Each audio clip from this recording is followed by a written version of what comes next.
Saiba quais são as contribuições socioeconômicas da agricultura irrigada. Vamos trazer os detalhes para você, mas antes te convido a acompanhar o Paracatu Rural pelo site paracaturural.com. Acesse e cadastre seu e-mail paracaturural.com.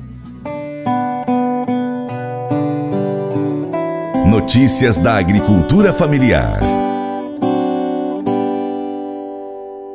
Segurança alimentar e hídrica estão no centro das maiores preocupações da sociedade na atualidade. Os estudos indicam que até 2050 o mundo precisará aumentar sua produção de alimentos entre 60% e 100%. Vencer esse desafio dependerá da capacidade do Brasil em contribuir com pelo menos metade do aumento. Para conseguir atender a essa demanda, nós teremos que intensificar a nossa produção agrícola e pecuária, isto é, aumentar a produção de alimentos sem aumentar a área plantada, o que implica produzir mais na mesma área, né? Em um cenário onde o clima é cada vez mais variável, a irrigação é cada vez mais importante, uma vez que pode, dependendo da cultura, aumentar a produtividade comparada com a cultura plantada em sequeiro, ou seja, a que depende somente das chuvas, em até 5 vezes. Além disso, ao reduzir a influência do clima, a irrigação contribui para estabilizar a produção de alimentos e cria então oportunidades de desenvolvimento ao viabilizar a produção de certas culturas, como por exemplo, frutas. As informações são do portal AgroLink. E para falar mais sobre as contribuições trazidas pela agricultura irrigada, nós vamos trazer para você um episódio do podcast Ouça o Agro, realizado pela Confederação da Agricultura e Pecuária do Brasil, a CNA. Hoje a assessora técnica Amanda Rosa recebe Joaquim Bento de Souza, professor da Exalc USP. Ele destaca que a tecnologia da irrigação tem potencial de crescimento no país, mas é preciso torná-la mais acessível, especialmente para os pequenos produtores. Eu sou Amanda Rosa e hoje nós vamos falar sobre os impactos socioeconômicos da agricultura irrigada no Brasil. E o nosso convidado é o Joaquim Bento de Souza, que possui graduação em agronomia pela Universidade de São Paulo, é mestre em ciências pela USP e doutor em economia também pela Universidade de São Paulo. Tem pós-doutorado no Center of Policy Studies na Monash University, em Melbourne, na Austrália. Atualmente, ele é professor sênior da Escola Superior de Agricultura Luiz de Queiroz, da Universidade de São Paulo. Seja bem-vindo, Joaquim. Muito obrigado, prazer estar aqui com vocês. Então, como eu comentei, hoje a gente vai falar um pouco sobre agricultura irrigada e quais são os impactos sociais e econômicos aqui no Brasil. E eu queria começar pedindo para que você fizesse um breve panorama de como que a gente está com a agricultura irrigada no Brasil hoje e quais são os principais desafios que a gente enfrenta, né? Bom, o Brasil, com essa potência agrícola que é um país que está relativamente atrasado em termos de evolução da área irrigada, né? Nós temos uma área relativamente grande, hoje em torno de 9 milhões de hectares irrigados no país, mas comparado com outros grandes produtores agrícolas do mundo desenvolvido, né, dos Estados Unidos, nós ainda temos muito para crescer, né? O Brasil sempre teve condições climáticas muito boas, né, excepcionais aqui na região sudeste, onde a agricultura se desenvolveu primeiro, depois na região centro-oeste, e à medida agora que nós estamos evoluindo para outras regiões, como a região nordeste, e também com essa instabilidade climática que tem sido observada, né, no período mais recente, começamos a desenvolver muito mais agora a agricultura irrigada, eu quero dizer, né? Então, nós temos hoje, como eu falei, cerca de 9 milhões de hectares, mas a taxa de crescimento da agricultura irrigada está se acelerando.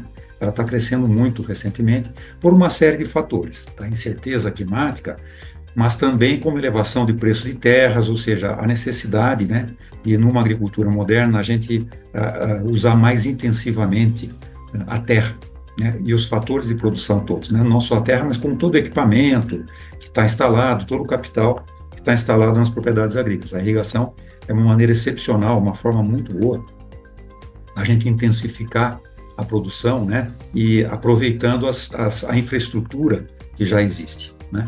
Então, o panorama hoje é de crescimento bastante mais acelerado na área irrigada do que nós temos visto até aqui. Bom, e você é um dos autores de um estudo que está avaliando quais são os impactos socioeconômicos que a agricultura irrigada tem no Brasil, né? Um estudo feito em parceria com o MAPA, Ministério da Agricultura, e com outras instituições de pesquisa, outras instituições brasileiras e internacionais. E eu queria conversar um pouco sobre esse estudo que está aí numa fase de um relatório, né? A gente espera uma publicação no futuro, vamos torcer. Mas eu queria que o senhor comentasse um pouco sobre como é que foi a concepção desse estudo, né? Ele é um estudo baseado numa modelagem, então comentasse um pouco como é que foram os parâmetros definidos para esse modelo e como foi a concepção desse estudo. Bom, lá no Departamento de Economia da Exalc, que é onde eu trabalho, né, eu sou um engenheiro agrônomo também, me especializei em modelos matemáticos de avaliação de políticas econômicas em geral, né? Nós temos esse modelo que nos permite avaliar, fazer uma avaliação muito ampla de políticas públicas em geral, né?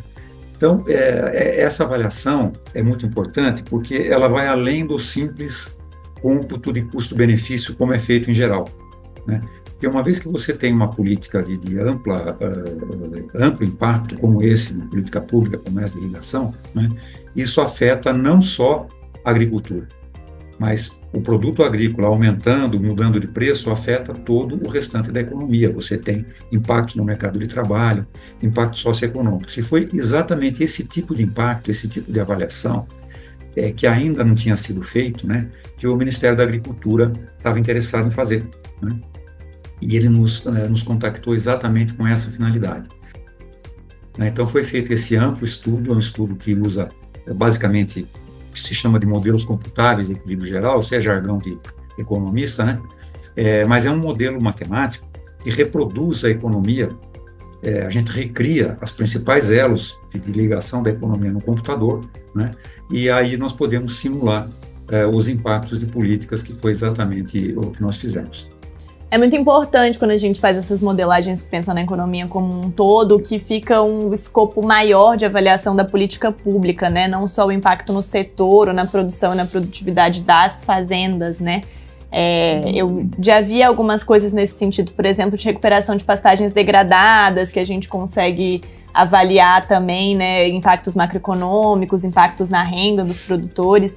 Então, é muito legal, né? Pois não, é exatamente isso. A questão é essa mesmo, é que com esse uso desse tipo de modelos, que é crescente no mundo todo, né, e aqui no Brasil também, a gente consegue avaliar impactos que de outra forma você não conseguiria. Por exemplo, como que uma política como essa impacta o consumo das famílias de renda mais baixa?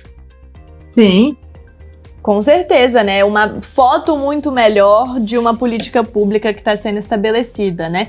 E falando nesses efeitos, né, para as famílias, no consumo, na renda, o que você destacaria nos resultados macroeconômicos que o estudo tem apresentado até agora? Certo. Em primeiro lugar, o estudo é um estudo que... Como é que é feita essa simulação, né? Então, a gente simula o investimento necessário, então a gente informa ao modelo que nós temos que aumentar o investimento em tantos milhões de reais, né, para poder atingir uma certa meta de irrigação que nós estamos visando, né? Então nós simulamos dois cenários, né, um cenário que seria até 2040 nós estaríamos aumentando em 4,2 milhões de hectares irrigados acima do que da taxa tendencial de crescimento, e um outro cenário com 6 milhões de hectares, um cenário já bastante mais otimista, né, acima dessa taxa tendencial de crescimento, né? Então, nós informamos ao modelo o investimento que seria necessário para obter esse crescimento, ou seja, nós temos todo um levantamento de custos, dos diversos sistemas de irrigação, por região, por cultura, etc., né? Então, é muita informação, né? E a gente fornece essa informação para o modelo. E também uma outra informação que é necessário fornecer é o seguinte: quando a gente aumenta a produtividade, quando você aumenta a irrigação, a área irrigada é mais produtiva do que a área não irrigada. E esse aumento de produtividade tem um efeito extremamente importante sobre a economia, né? Porque você começa a produzir mais pela mesma área, ou com o mesmo recurso, né? Só com mais capital, tá certo? Então, esse diferencial de produtividade também tem que ser levantado, né? A gente fez isso por cultura, por região, por sistema de irrigação, enfim, né? Então, esses efeitos são informados ao modelo. Quando o modelo recebe esses efeitos, ele nos diz, olha, o PIB se modifica dessa forma, a renda das famílias, o consumo, exportação, importação, enfim, todos esses agregados macroeconômicos. E o que a gente observa, então, de forma mais resumida, é que nós temos um crescimento do PIB que é muito importante, né, um crescimento muito importante do PIB, é um crescimento que, colocado em termos percentuais, até não é grande, porque nós estamos falando de uma política setorial, mas nós comparamos no estudo esse crescimento com outras avaliações de políticas setoriais que nós já tínhamos feito, como, por exemplo, Bolsa Família, BPC, políticas de biocombustíveis, né? E o que a gente observa é que o ganho desse tipo de política é até maior, em termos de crescimento de PIB, né, do que muitas outras políticas que nós já temos avaliado também. Então, é um ganho importantíssimo. Um segundo efeito muito importante, e que é até meio óbvio, né, esperado, é o seguinte: nós temos uma redução no preço dos alimentos. E esse efeito é crítico, não é, do ponto de vista do bem-estar. Porque quando você tem a redução de preço dos alimentos, o alimento pesa proporcionalmente muito mais para as famílias mais pobres do que para as famílias mais ricas, né? Então, nós temos um efeito distributivo importante também, por esse lado, né?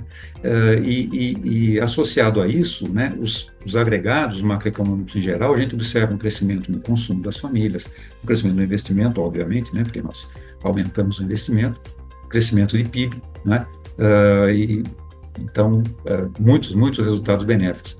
Agora, uma das grandes virtudes desse modelo é que nós podemos quantificar. Nós podemos quantificar esse crescimento, né? A gente atribui números a isso e nós podemos comparar, como eu falei, com diversas outras políticas para ter uma noção. Porque modelos são modelos, né? Eles nos dão, assim, são auxiliares do pensamento, eles nos dão uma visão, insights, né?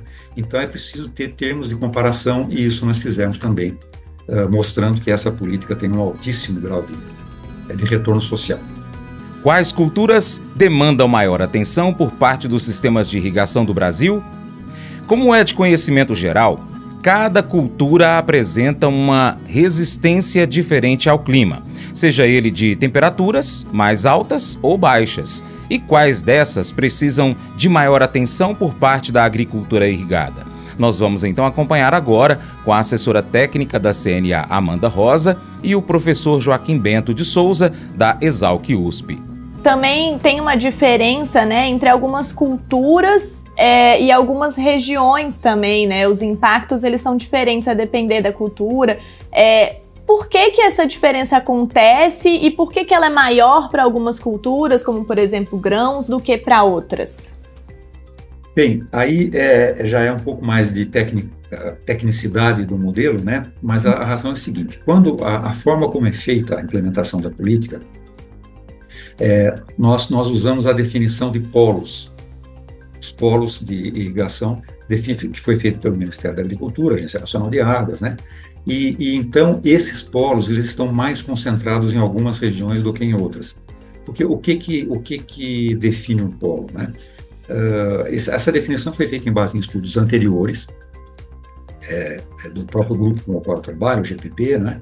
E também o Ministério, a Agência Nacional de Águas, uma série de instituições, e são polos onde a gente já tem infraestrutura de irrigação instalada, são polos onde nós temos uma boa infraestrutura de transporte, onde você tem infraestrutura elétrica, onde você tem água, né? Porque, então, você tem uma distribuição particular no território desses polos, né? Esses polos estão muito concentrados, estão na Bahia, em Goiás, em Minas, Mato Grosso do Sul, Mato Grosso, Rio Grande do Sul e São Paulo, né? Portanto, quando a gente faz a simulação aumentando o investimento nesses polos, nós temos o efeito regional e composição de culturas que existem nesses polos também. Então, por exemplo, lógico, você faz um investimento em irrigação no Rio Grande do Sul, obviamente você está beneficiando desproporcionalmente a cultura do arroz, né? Porque lá o arroz é que é irrigado no Rio Grande do Sul, né? E assim vai, né? No Mato Grosso, por exemplo, nós temos hoje crescentemente irrigação em soja, irrigação em milho, né? Até no Nordeste, né? No Mato Piba, você tem irrigação em algodão.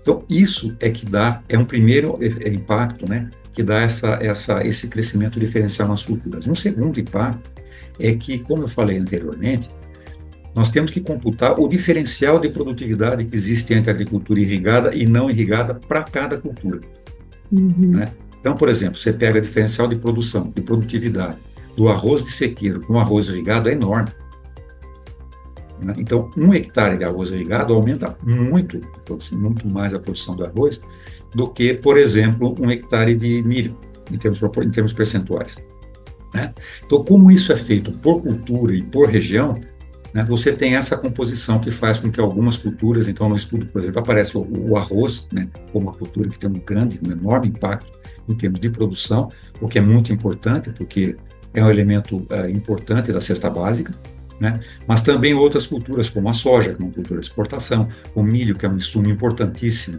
na produção de carnes, também isso é importante na cesta básica, né? Então, de fato, há uma série de elementos dentro do modelo que determinam esse aumento, essa diferença entre culturas, né? Entendi. Então é como se o choque inicial da adoção de irrigação ele tivesse um efeito um pouco maior quando comparado a um que já está tendo um efeito marginal, né? Que já tem polos mais estruturados. Exatamente. Porque quando você faz uma análise como essa, você tem que definir aonde o investimento vai ser feito, né? Como o modelo ele tem características regionais muito detalhadas, nós temos que definir as regiões, né? Então não tem sentido, por exemplo, a gente definir a região norte como uma região prioridade de expansão da agricultura irrigada. Não vai ser, porque por questões edafoclimáticas, né? É uma região onde você tem, com exceção deste ano aqui, né?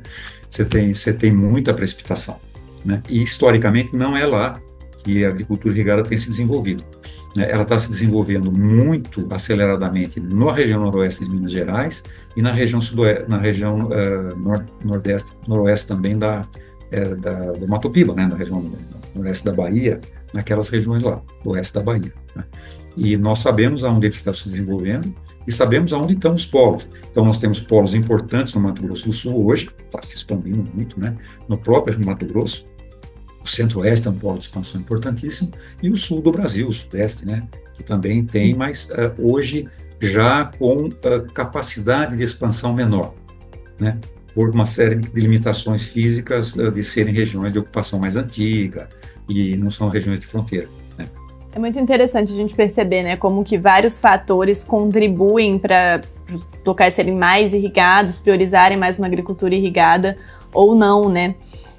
Eu queria falar um pouco agora sobre sustentabilidade e segurança alimentar. A gente percebe, até nos resultados do estudo, um impacto muito grande, né, na possibilidade de garantia de segurança alimentar a partir da agricultura irrigada. E eu queria que você comentasse um pouco sobre o link, né, da agricultura irrigada com a segurança alimentar e também sobre quais são os aspectos de sustentabilidade que a agricultura irrigada acaba impactando positivamente, né? Pelas coisas que a gente já conversou, eu percebo que tem um viés um pouco mais de adaptação, né, de diminuição da dependência das chuvas em períodos específicos, mas eu queria que você comentasse um pouco mais sobre essas duas questões. Exatamente, Amanda. Eu acho que você já antecipou bem a resposta aí, né? Do ponto de vista de sustentabilidade, eu acho que há diversos aspectos a serem considerados, né? O primeiro é esse que você mencionou, ou seja, nós estamos produzindo mais por hectare e com possibilidade, com irrigação a gente tem a possibilidade de produzir mais safras por hectare, né? Não é simplesmente que se aumenta a produtividade de uma safra, né? Mas você pode produzir 2, 3 safras, como se faz na região lá do Mato Piba, né? Você consegue, na mesma área, produzir muito mais. Então, nós temos uma contribuição importantíssima do ponto de vista da segurança alimentar aí, né? Um lado da segurança alimentar, que é o lado da oferta, né? Porque sem alimento é óbvio que você não tem como ter segurança alimentar. O segundo elemento é a renda, né? E que, como nós já vimos, é uma política que aumenta a renda também, né? Então, nós temos, sem dúvida, uma contribuição importantíssima para a segurança alimentar, que é o aumento da oferta de alimentos, né? Mas nós temos, do ponto de vista da sustentabilidade, um segundo elemento importantíssimo, que é, se nós estamos utilizando mais intensivamente a área, nós precisamos de menos área, né? Então, é uma política que, do ponto de vista macro, pensando do ponto de vista macro, né, é um fenômeno que reduz a necessidade de expansão de área para que nós possamos suprir alimentos. E essa é uma questão importantíssima, porque o desmatamento hoje, a expansão da fronteira, né, é um elemento crítico na política geral do Brasil, né? O Brasil está exposto, né, no cenário internacional como um país que tem uma tremenda responsabilidade do ponto de vista sobre desmatamento, sobre conservação dos estoques florestais que nós temos, né? Então tem todo um debate aí, que nós obviamente não vamos entrar aqui, mas não há dúvida nenhuma de que uma política de intensificação, né, reduz a pressão que a gente tem sobre a necessidade de expansão para poder continuar aumentando a oferta de alimentos, né? Então eu acho que é fora de questão, né, que isso é uma política muito importante do ponto de vista da sustentabilidade. Com certeza. Os aspectos ligados à sustentabilidade, né? O segundo aspecto ligado à sustentabilidade é o uso da água, né? E nós apontamos no estudo também qual vai ser a necessidade adicional de água para ter esse aumento nas áreas de irrigação que foram simulados, né? Esse é um outro aspecto que agora vai requerer muita atenção por parte das autoridades, porque é um grande aumento, precisaríamos aí de adicionais 13 ou 19, dependendo do cenário, milhões de metros cúbicos, né, de água, e, portanto, nós temos que ter muita atenção nos polos, né, com essa questão de oferta de água. Como eu falei, os polos foram definidos, um dos critérios para a definição dos polos já é a disponibilidade hídrica, né? Uma região não pode ser um polo de irrigação se não tiver água, né, para os próximos anos. Então, são polos onde você tem uma boa oferta de água. Mas um crescimento acelerado, né, vai exigir muita atenção do ponto de vista do uso da água. Se você quer ser uma pessoa feliz, precisa olhar para cada problema pelo ponto de vista de Deus. Pessoas felizes possuem perspectivas mais expandidas. Elas veem o todo. Quando você não vê as coisas através do ponto de vista de Deus, você fica desencorajado, frustrado, infeliz. Não importa o que esteja acontecendo em sua vida. O bom, o ruim, o feio. Deus está elaborando um plano. Paulo sabia disso. Ele diz em Filipenses 1:12: Meus irmãos, eu quero que vocês saibam que as coisas que me aconteceram ajudaram, de fato, o progresso do Evangelho. Desde que Paulo se tornou cristão, em seu caminho até Damasco, ele sonhava algo grande. Ele queria pregar em Roma, o centro do mundo naqueles tempos. O seu sonho era pregar o Evangelho na cidade mais importante do mundo. Mas Deus tinha outra ideia. Ao invés de enviar Paulo a Roma para pregar, ele o fez um prisioneiro real de César, que era Nero na época. Nero era o mais perverso e maldoso possível. Como um prisioneiro real, Paulo, acorrentado às guardas reais 24 horas por dia por 2 anos, o guarda então era trocado a cada 4 horas. Ou seja, em 2 anos preso, ele pregou para 4.380 guardas. Quem é o verdadeiro prisioneiro aqui? Quem havia feito o público cativo? Esse não era o plano de Paulo, mas o de Deus, desde o início. Há 2 resultados desse plano que nós conhecemos com certeza. Filipenses 4 diz que, em 2 anos, alguns da própria família de Nero se tornaram crentes por conta do testemunho de Paulo na corte real em Roma. Além do mais, é difícil fazer alguém como Paulo parar. Na prisão, ele era forçado a permanecer calado e, como resultado disso, ele escreveu a maior parte do Novo Testamento. E eu imagino que deve ter tido maior impacto, né? A sua pregação no Coliseu, ou os livros que ele escreveu, como a Epístola aos Romanos, 1ª e 2ª Coríntios, Gálatas, Efésios, Filipenses, Colossenses. Esses 7 livros têm revelado Jesus a milhões de pessoas ao longo dos anos. Paulo sabia que Deus tinha um plano maior. E ele conseguia ser feliz porque via o que Deus estava fazendo através do seu problema. Sempre que você tiver um problema que está começando a lhe colocar para baixo, você precisa fazer o que Paulo fez: aprender a vê-lo do ponto de vista de Deus. Pergunte assim: o que Deus está fazendo aqui? Qual é a situação como um todo? Qual é a perspectiva maior? Então você será capaz de enfrentar o problema com fé. Esse devocional faz parte do plano de estudos Hábitos de Felicidade do aplicativo biblia.com. Muito obrigado pela sua atenção, Deus te abençoe e até o próximo encontro. Tchau, tchau.